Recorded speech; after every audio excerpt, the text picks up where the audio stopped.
Hello and welcome to National Focus. I am Adicia Burton. In the headlines, Prime Minister Skerrit addresses concerns of Calibishie residents. Stakeholders convene for Disaster Resilience and Financing Symposium. And Dominica Solid Waste Management Corporation launches Zero Waste School Initiative. The details of the headline stories and more when we return.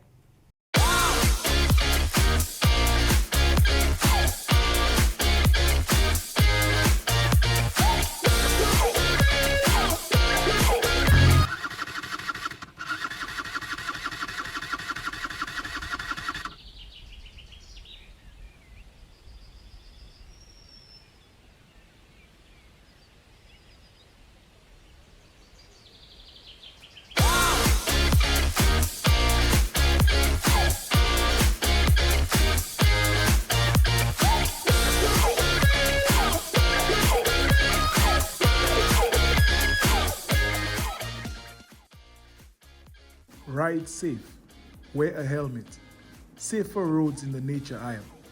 This message was brought to you by the government of the Commonwealth of Dominica.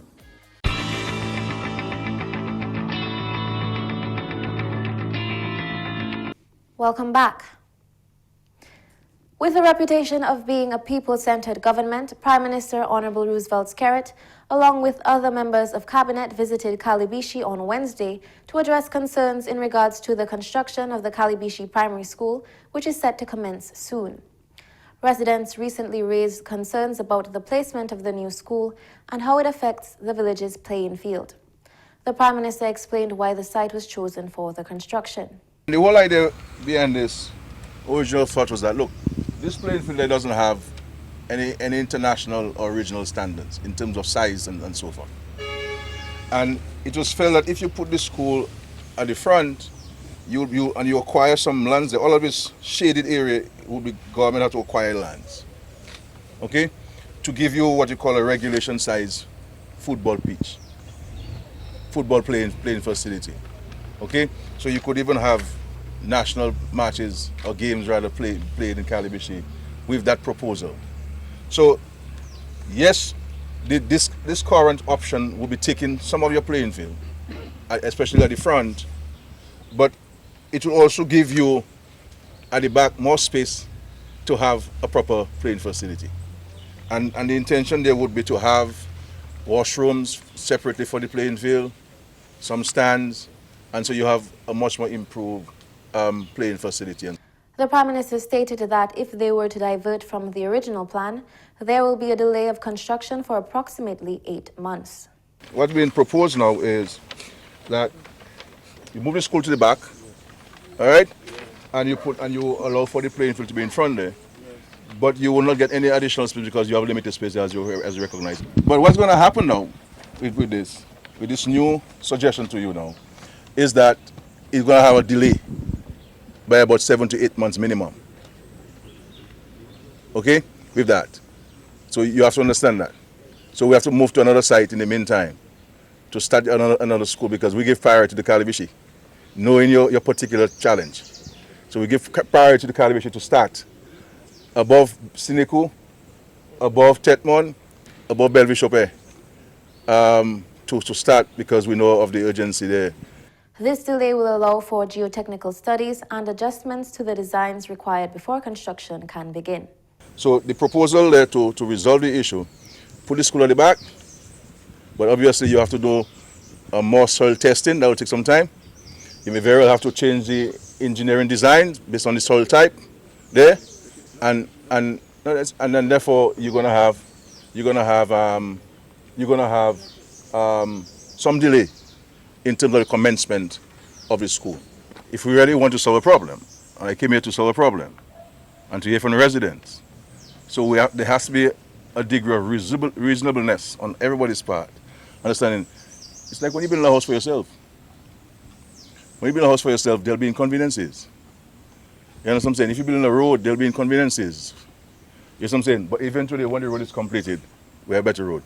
When your house is completed, you have a better house. The inconvenience is gone for the greater good of the community and the children. Minister for Education, Human Resource Planning, Vocational Training and National Excellence, Honorable Octavia Alfred, says that this meeting has left all parties satisfied with the plans for the new primary school. This is one of these 5 primary schools that will be constructed with finance from the People's Republic of China. We have had previous community engagements. We had some year before last, we had some last year, and we had some this year. And it seems, and people were not happy with the concept picture that they saw. So today we have to come now and present the site plan. I think now people having seen the site plan, they are much more satisfied, they understand well, because the concept plan and the site plan, they have vast differences. And I think we came to an understanding this morning that we will stick to the plan to build the school at the front and to improve the park and have it at the back of the school. Member of Parliament for Calibishie, Honorable Lakia Joseph, thanked the people of Calibishie for being understanding and patient towards the process.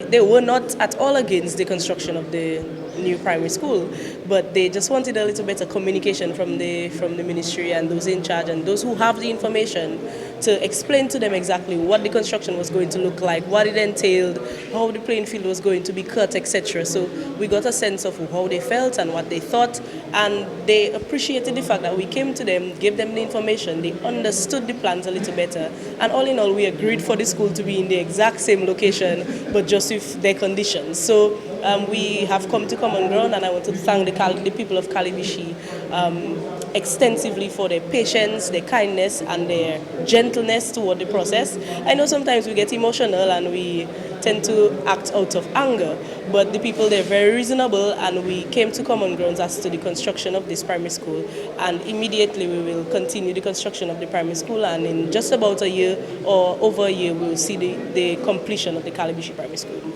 The Ministry of Housing and Urban Development, in collaboration with the World Bank, have welcomed multiple stakeholders across Dominica to the Disaster Resilience and Financing Symposium for the housing sector. Housing has been identified as a focal point in building resilience for the island, which underscores the significance of the 2-day symposium. The convening of this Housing Resilience and Financing Symposium marks a strategic point in our shared trajectory, offering unique opportunities and to take stock of the impact of the government's housing resilience interventions thus far, and to collectively address the formidable challenges intertwined with disaster risks and resilience finance within the housing sector. This will be achieved through the principles of knowledge exchange, strategic partnership cultivation, and the promotion of innovative financing modalities. The outcome of the symposium will reflect the perspective of multiple stakeholders and develop a roadmap for resilience in the housing sector. We are bringing together a diverse range of stakeholders, including government agencies, housing developers, financial institutions, academic institutions, civil society organizations, students and businesses engaged in resilience interventions for the housing sector. The expected outcomes of this symposium are multifaceted and crucial for achieving our overarching goal of ensuring resilience in Dominica's housing sector. As the Minister responsible for housing and physical development planning, I emphasize the significance of the roadmap outlined in the symposium's objectives.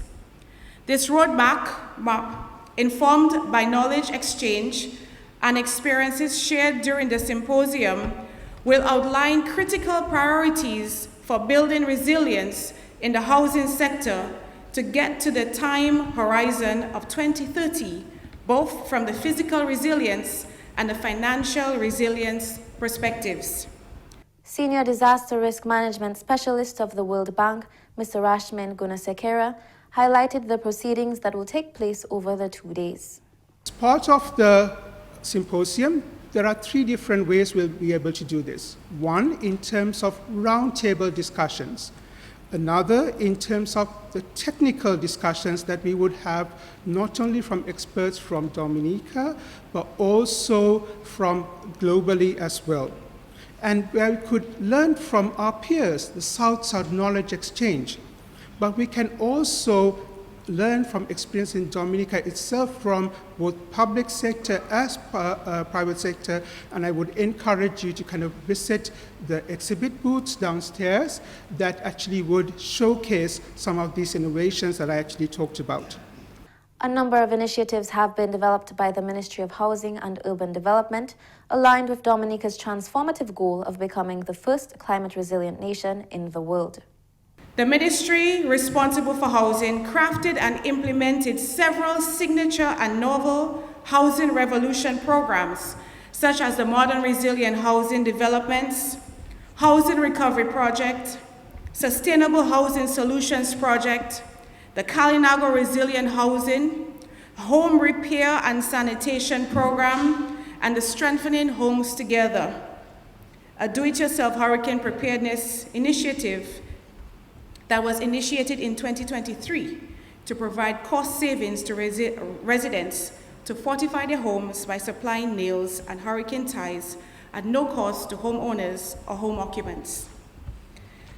The impactful initiatives mentioned are complemented by ongoing resettlement efforts and the sale of state-owned land at subsidized prices to individuals, facilitating affordable home construction and ownership.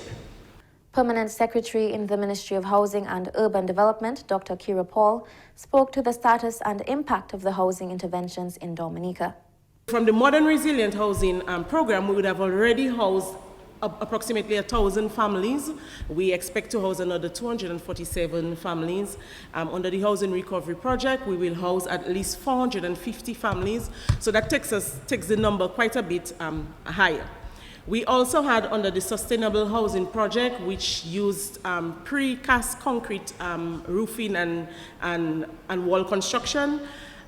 We would have housed 113 families under that specific project. This project was launched immediately following Hurricane Maria as a quick option to rehouse families.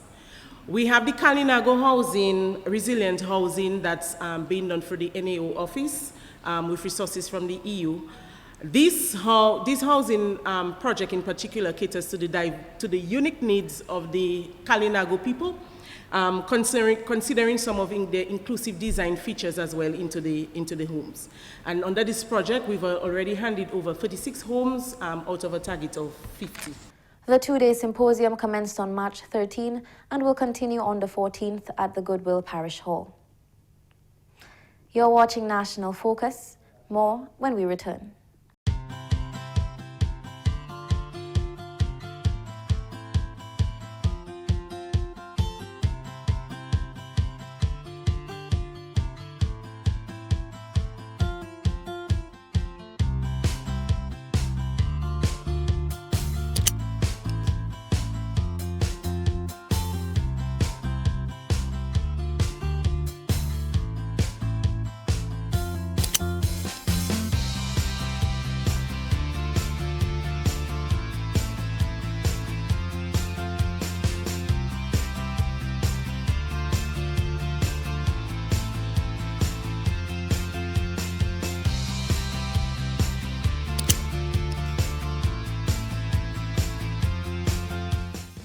Bache and buckle.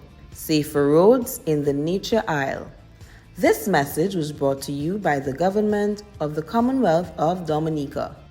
Welcome back. The Dominica Solid Waste Management Corporation launched a Zero Waste Adopt a School initiative today, 13 March 2024, at the Windsor Park Sports Stadium. A number of schools from around the island of Dominica were in attendance and will participate in the initiative.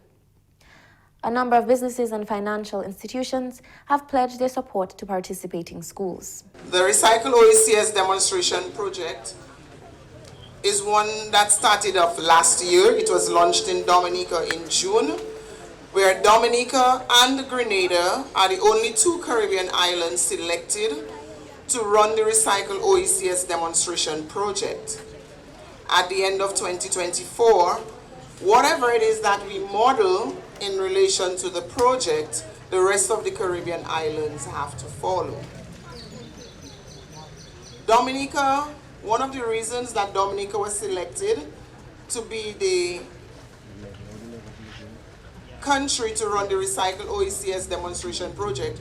We are the only Caribbean island that actually has a curbside collection system. And what that means is that Dominica is the only island in the Caribbean that actually has a recycling truck that goes around the island on a daily basis and collects recyclables. So because of that, Dominica has been earmarked to spearhead and to be the pilot and model for the rest of the Caribbean islands. A number of activities will stem from the project. There are a number of initiatives that will come out of this project. One is the reason why you're here today, the Zero Waste Adopt a School initiative. And this initiative is where we partner with the environmental clubs and forage clubs within the primary and secondary schools, where we are able to come in and teach you on recycling. What do you recycle? How do you recycle? When do you recycle? What do you do with your recyclables? Recycling involves your plastic bottles, glass bottles, tin cans, and even composting. And because of composting, we go a step further, where we will work with the schools and create green spaces that you can have backyard gardening to even sustain your clubs, where you use the compost material, you do backyard gardening, you plant your vegetables, you plant your fruit trees, and from that we can eat what we grow what we eat. So the recycling program this is what encompasses our recycling program. Outside of the school, the Zero Waste Adopt a School initiative, we will be working with the businesses. Minister for the Environment, Honorable Kozia Frederick, says he is very excited to participate in this event. I'm very excited as a minister to participate in this event and really to encourage you to do your best. You have started well. This is a wonderful example of what you can do as students. And then you have a task to carry on that journey with your parents and with those of us who heads a little bit hard, who are ready to unlearn those bad habits. So you are in a good position, students. And teachers, I want to encourage you. You would have taken time to come here. It's a big responsibility. Teachers, you take students out on a field trip. They will be hungry. They will be tired. They will be sitting there. Some of them may be thinking, hey, Mr. Minister, can us stop please so we can have our snack. And it's hard work. And so I really, really want to, a part of the government of Dominica, a part of a government that wants to do a first climate resilient country, really celebrate you this morning. Celebrate the corporate partners, the teachers, the wonderful parents who allow the students to be part of these clubs. The minister highlighted the importance of proper garbage disposal. I think it's important to manage garbage disposal because you realize that if one day the trucks don't run, we have a massive problem in our country because it's hard work. And I really want to compliment and song out the unsung heroes who do that work for us. And I dare say, the students here this morning will continue. I see students from my alma mater, Dominica Grammar School, over here. I see students from Senior Crew and Calibishie School also in Atkinson. I am really happy that you can join us here to do the work that is expected of us as good citizens of our country. Because Isle of Beauty, Isle of Splendor will only be that way if we keep Dominica clean and green. Coming up next, the Creole News highlights with Jenno Jacob.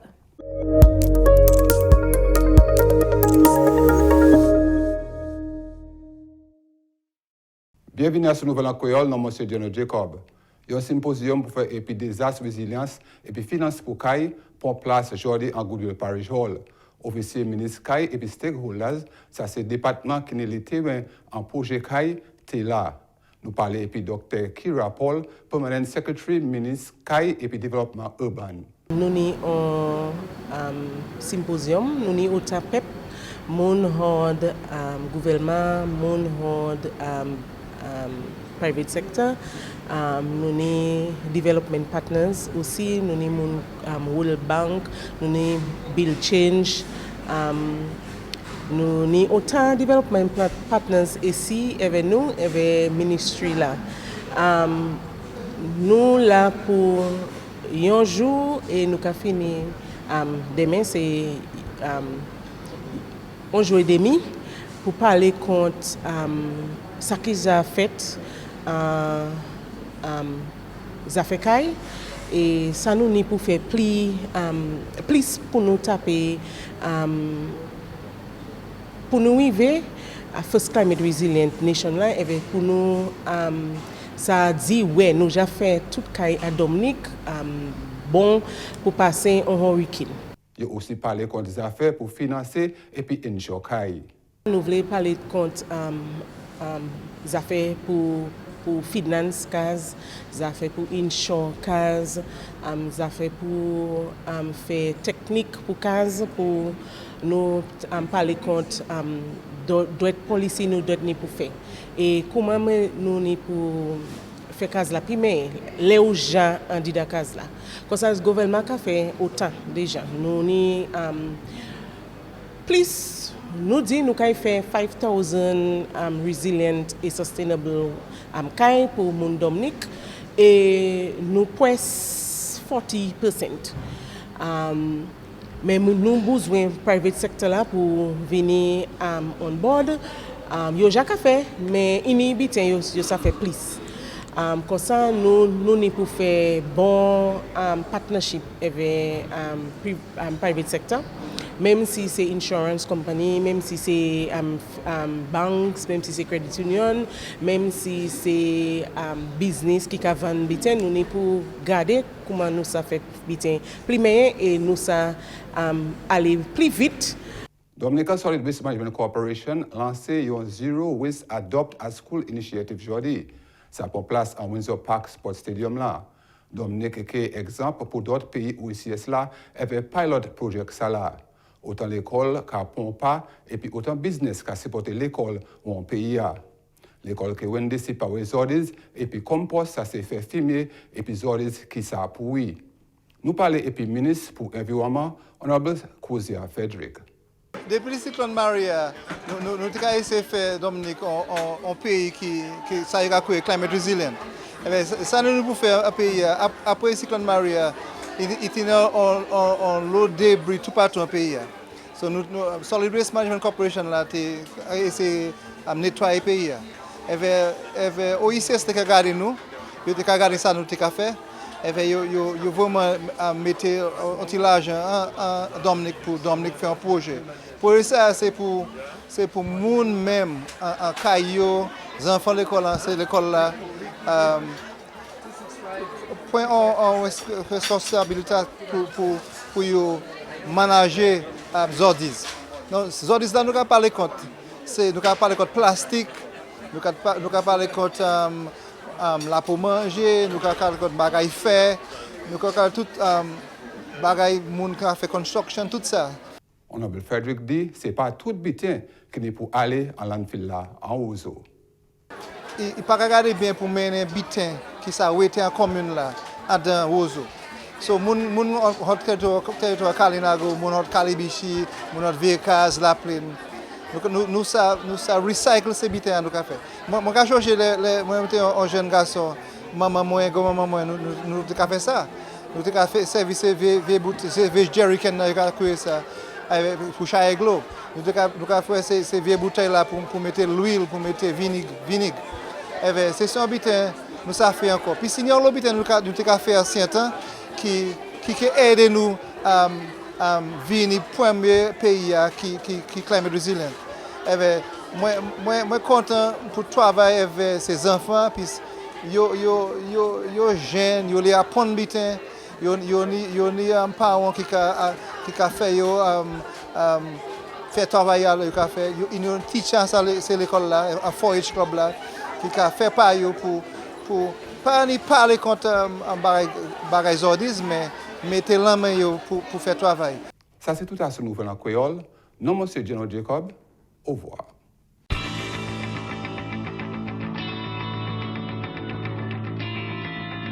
And that's all for this edition of National Focus. Be sure to follow GIS Dominica on Facebook, YouTube, and on Twitter. You can also drop us an email at gis@dominica.gov.dm.